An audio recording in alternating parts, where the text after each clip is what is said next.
नमस्कार बच्चों, कैसे हैं बच्चों आप लोग। मैं उम्मीद करता हूं आप अच्छे होंगे। चलिए बच्चों, हम लोगों का चैप्टर नंबर 7 पहला चैप्टर फिनिश हो गया था। दूसरे चैप्टर के 2 एक्सरसाइज फिनिश हो गई थी, जिसमें कार्टेशियन प्रोडक्ट और रिलेशन दिया हुआ था। ठीक है बच्चों, अब हमें पढ़ना है फंक्शन। कहने के लिए तो फंक्शन में बच्चों एक ही एक्सरसाइज है केवल उसमें, बट एक मिसलेनियस है, लेकिन फंक्शन में काफी वैरायटी है, हम इसको डिटेल में भी पढ़ सकते हैं। ठीक है कि नहीं? तो चलिए स्टार्ट करते हैं हम। देखिए, सबसे पहला क्वेश्चन मेरा यहाँ पे ये है कि व्हाट इज फंक्शन। फंक्शन क्या है? बोलिए बच्चों, व्हाट इज फंक्शन। तो देखिए बच्चों, simple, function is a machine. Function is a machine.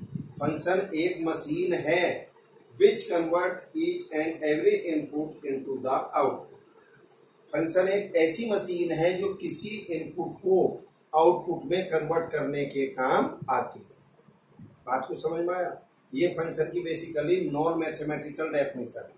Mathematical definition भी मैं आपको बताऊंगा, क्लियर करूंगा। अभी तो आप ये देखिए कि सिंपली बस नॉर्मल भाषा में फंक्शन है क्या। ये बच्चों, एक फंक्शन ऐसी मशीन है जो किसी भी इनपुट को आउटपुट में कन्वर्ट करने के काम आती है। क्लियर है? जैसे एग्जाम्पल के तौर पे। अच्छा हाँ बच्चों, अब यहाँ पे जो इनपुट है, इनपुट क्या है? What is input?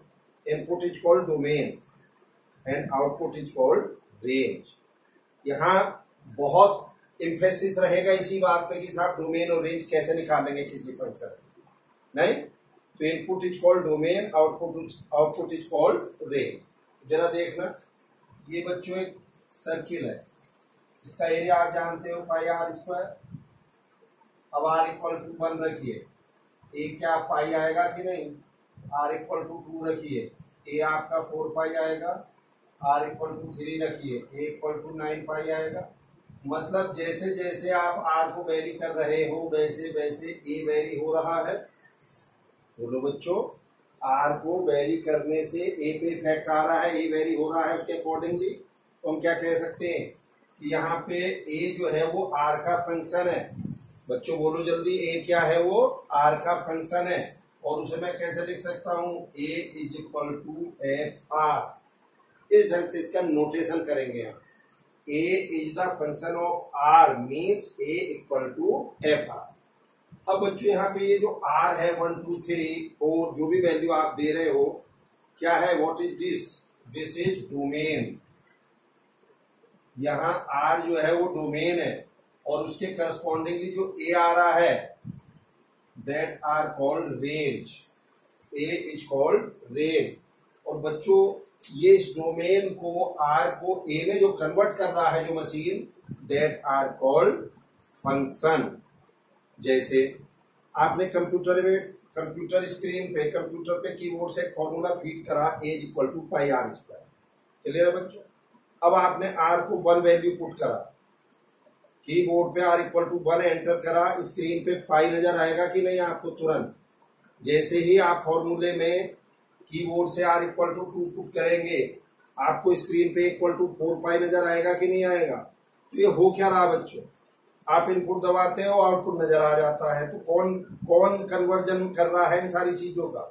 इस रेडियस को एरिया में कौन कन्वर्ट कर रहा है? यहाँ पे कंप्यूटर। तो यहाँ पे जो कंप्यूटर है, कंप्यूटर का जो रोल है वो एक फंक्शन का रोल है, यानी कि कंप्यूटर यहाँ पे एक फंक्शन है। बात क्लियर हुई या नहीं हुई? फिर मैं रिपीट कर दूं, a function is a machine. A function is a machine which convert each and every input into the output is called function। Input is called domain and output is called range। यहाँ पे आपने input क्या देखा था? R। Output क्या है यहाँ पे? A। बोलो बच्चों। और देखिए दूसरी चीज, यहाँ पे R क्या है? Independent variable. और A क्या है बच्चों? Dependent variable. क्यों? अरे ए आर पे वेरी कर, मतलब ए आर पे डिपेंड कर रहा है कि नहीं? तो ए क्या हो गया? Dependent variable. आर क्या हो गया? Independent variable. अब अगर बच्चों मैं यहाँ 2 वेरिएबल एक्स और वाई ले लूं, और y को in terms of x as a function of x लिख दूं, तो बच्चों ये क्या हुआ, y equal to f x is called function. यानी कि अब मैं ना r और a की जगह जनरल वेरिएबल क्या ले लिए, x एंड y, और y को x के रूप में लिखा, तो y is a function of x, यानी कि y equal to f x. कहीं भी जैसे y होगा तो उसकी जगह हम एफ एक्स लिख सकते हैं। अब बच्चों यहाँ पे x क्या है, what is x, x is called domain, और y क्या है बच्चों यहाँ पे, y इज कॉल्ड रेंज। बोलो बच्चों, चलिए इसको जल्दी से देखिएगा, नोट करिएगा इसे।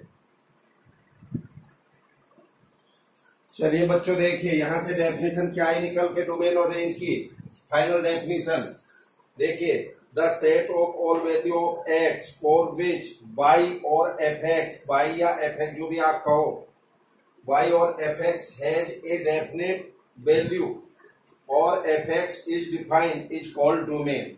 सीधे सीधे भाषा में समझिए, x की वो सारी वैल्यू, यानी कि इनपुट की वो सारी वैल्यू जिसके लिए आपका फंक्शन डिफाइन हो जाए, जिसके लिए आपका फंक्शन डेफिनेट वैल्यू दे, that are called domain. Clear है।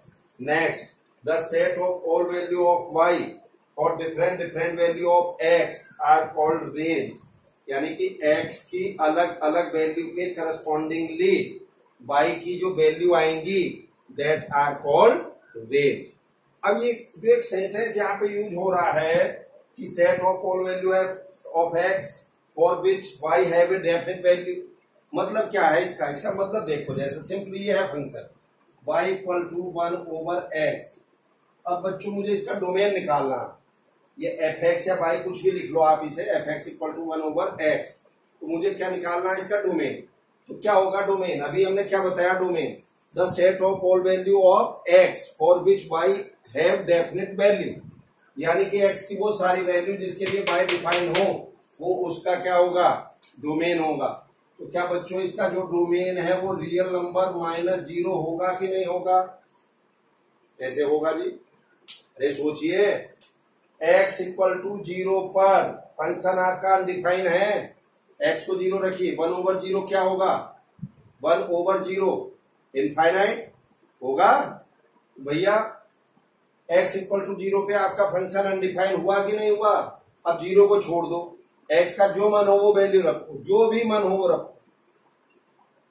बात समझ में आ गई कि नहीं आ गई, क्या 1 2 3 4 -1 -2 -1.5 -2.5 प्लस 2.35 एटसेट्रा एटसेट्रा, कोई भी रियल वैल्यू, बस 0 को हटा दो, तो हम कहेंगे क्या, yes domain of this function is r-0। Clear है बच्चों, करिए नोट इसको जल्दी से।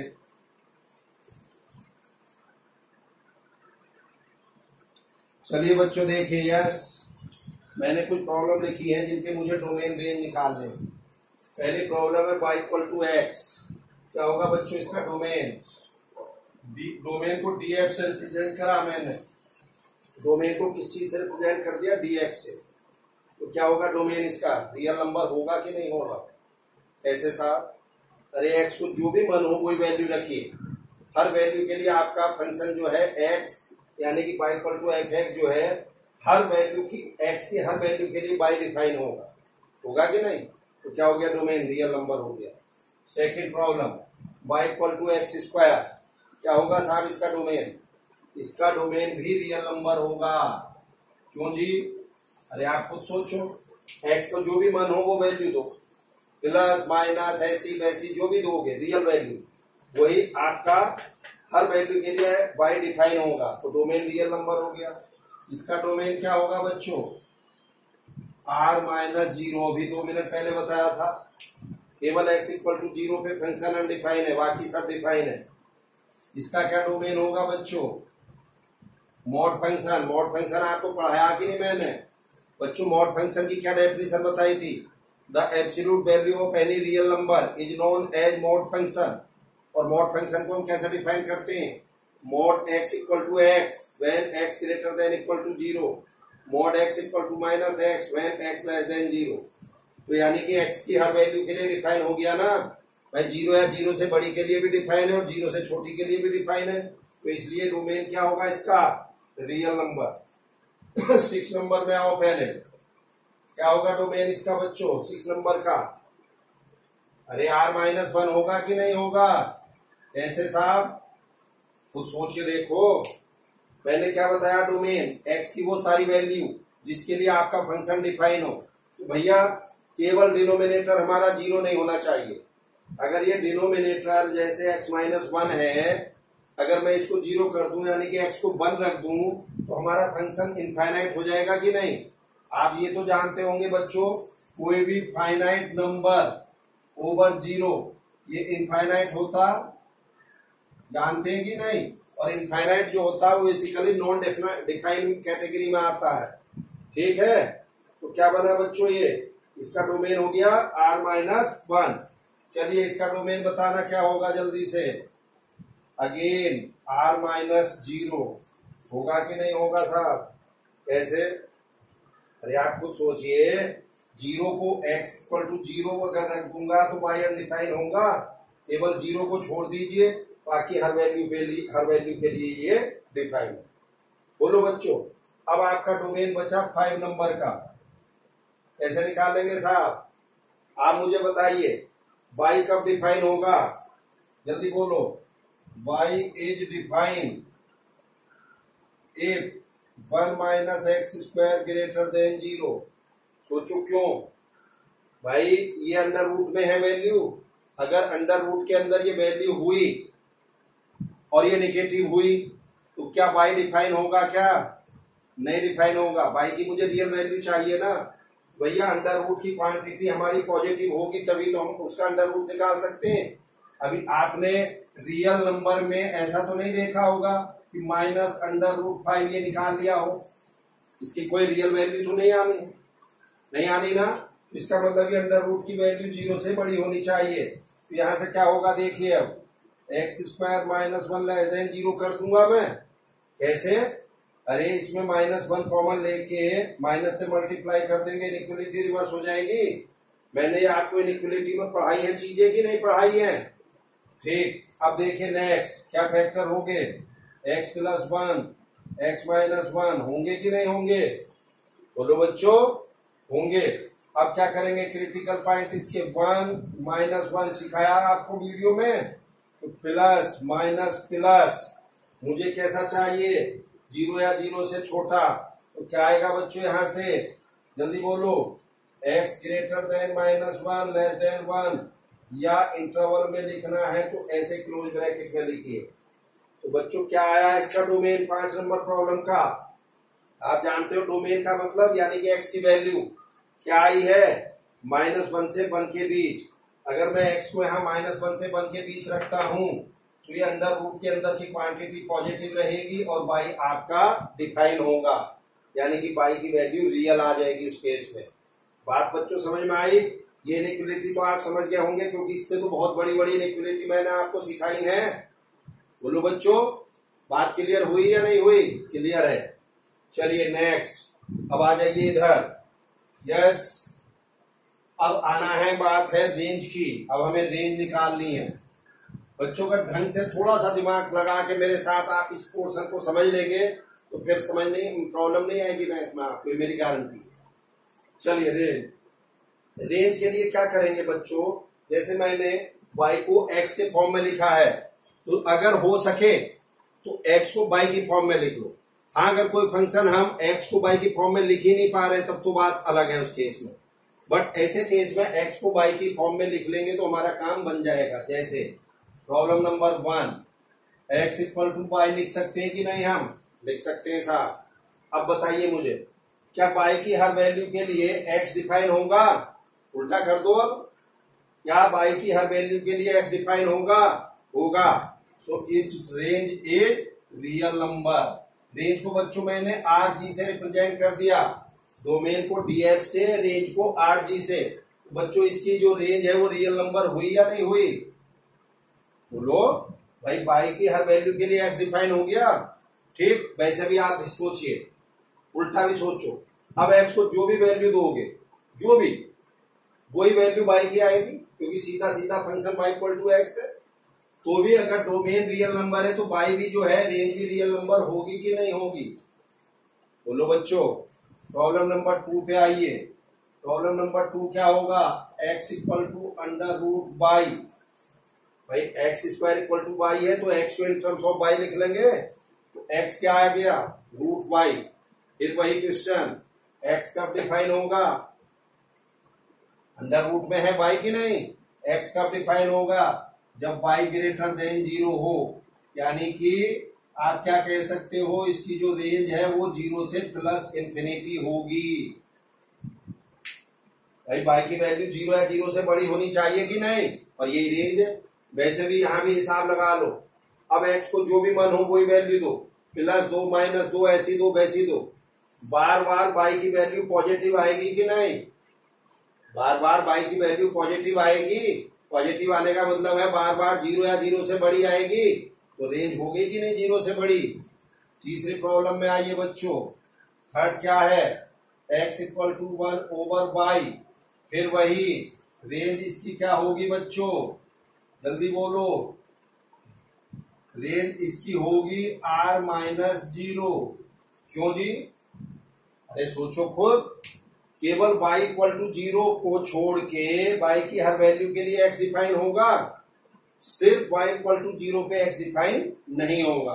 तो ठीक है, y की वैल्यू 0 निकाल दो, क्या हो गया, r-0 इसकी रेंज हो गई। ठीक है बच्चों, फोर्थ नंबर आइए, फोर्थ नंबर में आपका क्या था, इसमें कुछ लिखने की जरूरत नहीं है, उल्टा सीधा y equal to mod x है, बोलो बच्चों, y इक्वल टू क्या है, मॉड x, और आप जानते हो मॉड फंक्शन ऑलवेज पॉजिटिव होते हैं, ये मैं आपको मॉड फंक्शन में पढ़ाया हूं कि नहीं, कि मॉड फंक्शन जो है ऑलवेज 0 या 0 से बड़े होते हैं, और मॉड x किसके इक्वल था यहाँ, y के, तो क्या y greater than equal to 0, तो बच्चों इसकी रेंज जो है 0 से प्लस इंफिनिटी होगी कि नहीं होगी, ये मॉड फंक्शन तो ऑलवेज 0 से बड़े होते हैं, तो इसलिए रेंज 0 से प्लस इंफिनिटी हो गई। अब आ जाइए, यस, पहले 7 नंबर पे आइए, 7 नंबर क्या होगा, ये x square equal to 1/y, x equal to under root 1/y, बोलिए बच्चों, बहुत जल्दी से बोलो, यानी कि x जो है रूट 1/y आया, अब x का डिफाइन होगा जब 1/y की वैल्यू 0 या 0 से बड़ी हो। सोचो क्यों, क्योंकि अंडर रूट के अंदर है, और अंडर रूट के अंदर की वैल्यू पॉजिटिव होनी चाहिए, तभी तो रियल वैल्यू निकालेंगे आप उसका, तभी तो अंडर रूट निकाल पाएंगे। बात क्लियर है यहाँ तक, तो बच्चों 1/y ग्रेटर देन 0, अब क्या करेंगे हम, ध्यान से सुनना मेरी बात को, देखिए 2 नंबर का डिवीजन 0 से बड़ा है, 2 नंबर का डिवीजन 0 से बड़ा है, ऐसा कब होगा साहब, या तो दोनों नंबर पॉजिटिव हो या दोनों नंबर नेगेटिव हो। इमेजिन करो, दोनों या तो पॉजिटिव होंगे तो उनका डिवीजन 0 से बड़ा होगा, या दोनों नेगेटिव हो, तो नेगेटिव होंगे दोनों, तो ऊपर का नेगेटिव नीचे के नेगेटिव से कैंसिल होकर फिर पॉजिटिव हो गया, तो 0 से बड़े हुए कि नहीं हुए। तो भैया यहाँ पे चूंकि 1 तो ऑलरेडी जो न्यूमरेटर में है 0 से बड़ा होगा ही होगा, होता ही है, इसका मतलब y की वैल्यू भी 0 या 0 से बड़ी होनी चाहिए। बोलिए बच्चों, तो रेंज क्या हो गई इस प्रॉब्लम की, बता सकते हो आप, 0 से प्लस इंफिनिटी। लेकिन थोड़ा सा ध्यान रखना है, यहाँ पर y डिनोमिनेटर में है, इसलिए y की वैल्यू 0 नहीं ले सकते, इसलिए 0 पर ओपन इंटरवल लगाएंगे, न कि क्लोज इंटरवल, क्योंकि y इक्वल टू 0 को इंक्लूड नहीं करना है, ये स्पेशली ध्यान रखना इस टाइप की प्रॉब्लम में। क्यों, क्योंकि y डिनोमिनेटर में दिया हुआ है, इसलिए इसकी रेंज क्या हो गई बच्चों, 0 से प्लस इंफिनिटी। बच्चों ईमानदारी से मुझे बताइएगा, ये डोमेन और रेंज यहां तक आपको समझ में आई या नहीं आई, बोलो जल्दी से, इसको स्क्रीनशॉट लीजिए, 2 प्रॉब्लम रह गई, वो अभी यहीं पे ही कराता हूं मैं, स्क्रीनशॉट ले लीजिए जल्दी से। यस,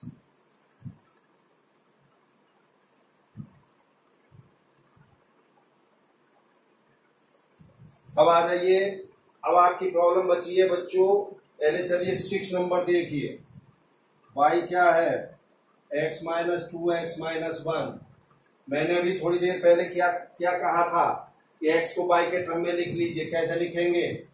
क्रॉस मल्टीप्लाई करिए। बोलो बच्चों। अब इसमें और इसमें एक्स कॉमन ले लो, ये बाई उधर चला जाएगा। एक्स क्या आया? By -2 by -1। मैं समझता हूं समझ गए होंगे आप। जैसे बाई एक्स के टर्म में लिखा था ऐसे ही एक्स को बाई के टर्म में लिखना है। बोलो बच्चों। तो सिंपल रेंज क्या होगी?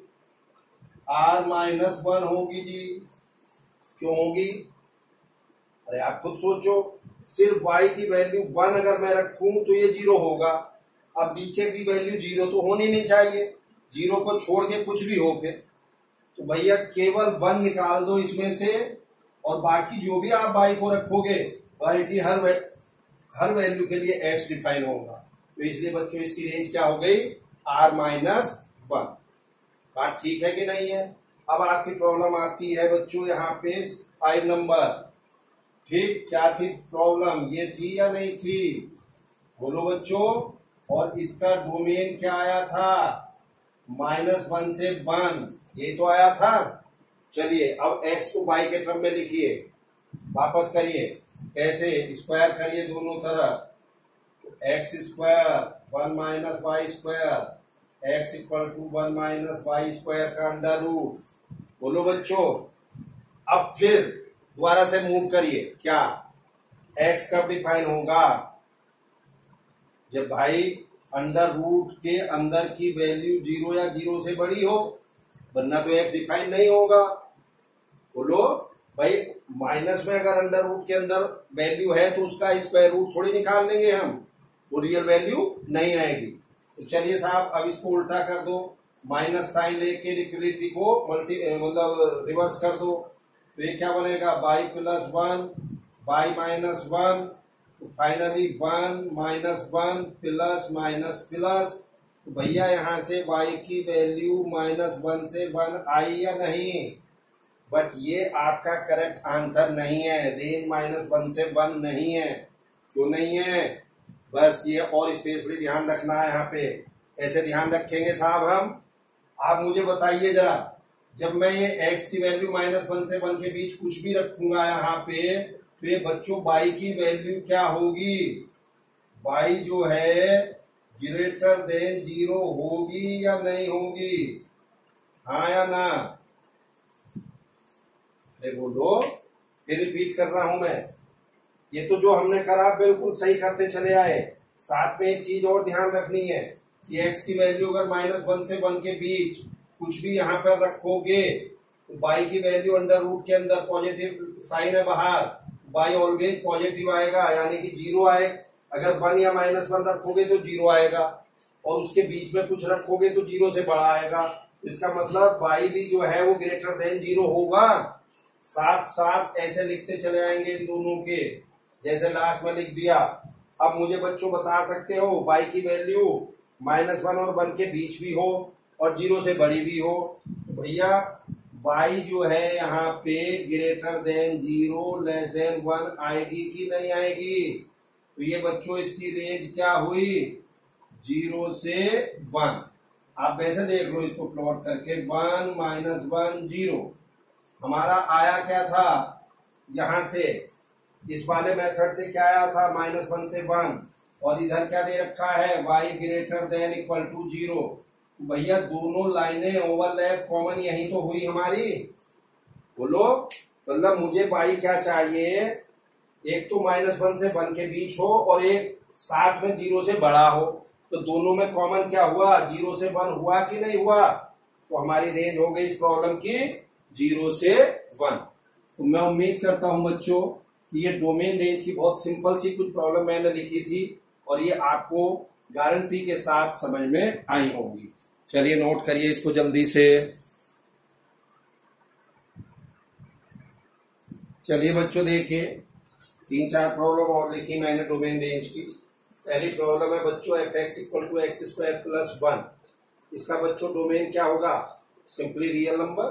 भाई x को कोई भी वैल्यू दो, f(x) डिफाइन होगा कि नहीं? तो डोमेन हो गया इसका रियल नंबर। अब आ जाइए रेंज के लिए। y = x² + 1, x को लिखिए y के टर्म में x² y -1, x = √y - 1। X कब डिफाइन होगा, जब y -1 की वैल्यू 0 या 0 से बड़ी हो, यानी कि y ग्रेटर देन 1, तो रेंज हो गई 1 से प्लस इंफिनिटी। अगर यही संख्या बच्चों ये डिनोमिनेटर में होती ना 1/दिस करके, तो यहाँ स्ट्रिक्टली ग्रेटर देन 0 लेते, फिर इक्वल का साइन नहीं लगाते, क्योंकि नीचे की वैल्यू 0 नहीं हो सकती। आइए सेकंड नंबर प्रॉब्लम, इसका देखिए। सेकंड नंबर मैंने यहाँ पे सॉल्व करी है बच्चों, इस जगह पे ये क्या लिखा मैंने, इसको f(x) की जगह y लिख लिया, y = x/(x² - 1)। अब बच्चों y कब डिफाइन होगा हमारा, y कब रियल होगा, जब ये अंडर रूट के अंदर की वैल्यू 0 से बड़ी हो। यहाँ इक्वल का साइन क्यों नहीं लगाया मैंने, क्योंकि डिनोमिनेटर में है ये, तो x² - 1 ग्रेटर देन 0। फैक्टर क्या होगा, x - 1 x + 1, कोई प्लस माइनस प्लस, भैया प्लस का होगा ये पूरा सिस्टम हमारा, एक तो -1 से इधर और एक 1 से उधर, यानी कि -∞ से -1 यूनियन 1 से +∞। बोलो बच्चों, ये इसका डोमेन हो गया सेकंड नंबर का। अब सेकंड नंबर की रेंज पे आ जाइए। अगेन देखिए y = ये लिखा हुआ है, दोनों तरफ स्क्वायर कर दीजिए, y² = x²/दिस। अब x की वैल्यू y के टर्म में ले ली हमने, तो सॉल्व करके x = क्या आया, y/√y² - 1। ठीक है साहब। अब फिर देखिए x इज डिफाइन, x कब डिफाइन होगा, इफ y² - 1 ग्रेटर देन 0। फिर देखिए मैंने यहाँ इक्वल का साइन नहीं लगाया, क्योंकि डिनोमिनेटर में है, x तभी तो डिफाइन होगा, तो y + 1 y - 1 ग्रेटर देन 0। जल्दी बोलो बच्चों। फिर वही क्रिटिकल पॉइंट 1 और -1 प्लस माइनस प्लस, तो रेंज क्या होनी है, यानी कि पूरा सिस्टम मुझे 0 से बड़ा लेना है, -1 से इधर है और 1 से उधर, यानी कि -∞ से -1 यूनियन 1 से +∞। बात बच्चों समझ में आई या नहीं आई, इस ढंग से आपने सेकंड की रेंज निकाली। अब आइए थर्ड नंबर, यस डोमेन पे आइए, थर्ड नंबर का ये रहा नीचे। देखिए f(x) is defined when x² - 4 not equal to 0। भैया बस डिनोमिनेटर की वैल्यू 0 नहीं होनी चाहिए, बाकी तो x को कोई भी वैल्यू देते चले जाओ, हर वैल्यू पे ये डिफाइन होगा। ठीक है बच्चों, तो x नॉट इक्वल टू +-2, तो भैया रियल नंबर में से -2 और 2 निकाल दें अगर हम, तो हमारा f(x) फंक्शन हर वैल्यू पे डिफाइन होगा। क्लियर है, ये इसका डोमेन आ गया थर्ड नंबर का। थर्ड नंबर की रेंज बताऊंगा अभी मैं। आइए फोर्थ नंबर, ये है फंक्शन f(x) = 3/x - 3। ठीक है बच्चों, फिर f(x) is define if x - 3 not equal to 0, यानी कि डिनोमिनेटर की जो वैल्यू है बच्चों ये 0 नहीं होनी चाहिए। अगर डिनोमिनेटर की वैल्यू बच्चों 0 हो जाती है तो फंक्शन कैसा कहेंगे हम, अनडिफाइंड। तो ठीक है, x - 3 not 0 means x not equal to 3। तो भाई रियल नंबर में से 3 निकाल दीजिए, बाकी सारा का सारा इसका डोमेन बचेगा कि नहीं बचेगा, बोलो बच्चों। क्लियर है। अब फोर्थ प्रॉब्लम की रेंज पे आइए। अब देखिए यहाँ पे थोड़ा सा एक्सेप्शन है फोर्थ नंबर की रेंज, ये कुछ एक्सेप्शन आपको परेशान कर सकते हैं, लेकिन जब प्रैक्टिस आपको ठीक से हो जाएगी फिर ज्यादा समस्या नहीं आएगी। क्या है एक्सेप्शन, देखिए बच्चों जल्दी से। फोर्थ की जो रेंज, ये y = ये था, मैंने अब x को y के टर्म में लिख दिया, तो क्या आया, सिंप्लीफाई करके x = 3 + 3y/y आया कि नहीं आया। अब कायदे से तो x हमारा डिफाइन कब होगा, जब y 0 ना हो। भाई y = 0 पर x अनडिफाइन हो जाएगा कि नहीं। लेकिन अब इस ढंग से अगर मैं करूं तो रेंज इसकी क्या हो जाएगी, r - 0। तो सिर्फ 0 को छोड़ दो, y की वैल्यू 0 हटा दो, बाकी पूरी रेंज है। लेकिन नहीं, आप इसको दूसरे ढंग से देखिए, यहाँ आ जाइए। अब अगर मैं इसकी रेंज की बात करूं तो रेंज है बच्चों, इसका आंसर है ये रेंज है इसकी रियल नंबर। अब रियल नंबर कैसे है देखो, सिर्फ x = 3 पे ही तो y अनडिफाइन था, बोलो 3 को छोड़ दो आप। अब जैसे मान लीजिए यहाँ 4, 5, 6, 7 कोई भी वैल्यू रखोगे तो रेंज आपकी कुछ ना कुछ आएगी, y की वैल्यू कुछ ना कुछ आएगी, रियल वैल्यू आएगी। इवन अब x को यहाँ इन्फिनिटी रखते हो, अगर x को इन्फिनिटी रखोगे तो 3/∞ - 3, और इन्फिनिटी - 3 मीन्स इन्फिनिटी, तो 3/∞ की वैल्यू क्या हो जाएगी, टेंड्स टू 0 होगी। 0 नहीं होगी एग्जैक्टली, टेंड्स टू 0 यहाँ पे, जल्दी बोल दो। या आप अगर 0 की भी बात करते हो, चलो 0 ही कर लो। अगर हमने यहाँ पे x को इन्फिनिटी रखा तो y की वैल्यू क्या हो गई, अरे 3/∞, 3/∞ क्या हुई, 0। जैसे बच्चों फाइनाइट ओवर जीरो इनफाइनाइट होता तो इनफाइनाइट को फाइनाइट के नीचे ले आओ, तो finite over infinite should be equal to zero. Finite और फाइनाइट में क्वांटिटी छोटी अगर है तो finite over infinite equal to zero.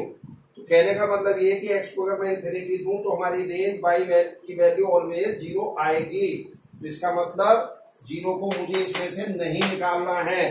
तो इसकी बच्चों जब रेंज हम निकालेंगे तो हम इसको ऐसे ना लिख के डायरेक्ट इस ढंग से हम बात करेंगे, सिंपल हिसाब y equal to 3 over x minus 3, और चूंकि डोमेन इसका r माइनस 3 है तो इस डोमेन में इसकी जो रेंज है वो रियल नंबर आएगी। क्लियर है बच्चों? चलिए नोट करिए इसको जल्दी से।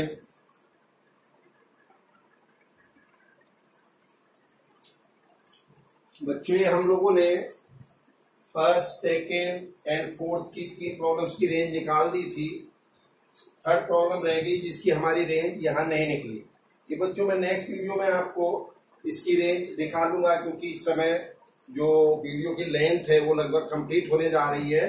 तो जैसे ही नेक्स्ट वीडियो बनाऊंगा उसमें सबसे पहले इसकी मैं रेंज आपको दे दूंगा। क्लियर है बच्चों? तो चलिए आज के लिए बच्चों यहाँ पे इतना सफिशियंट है।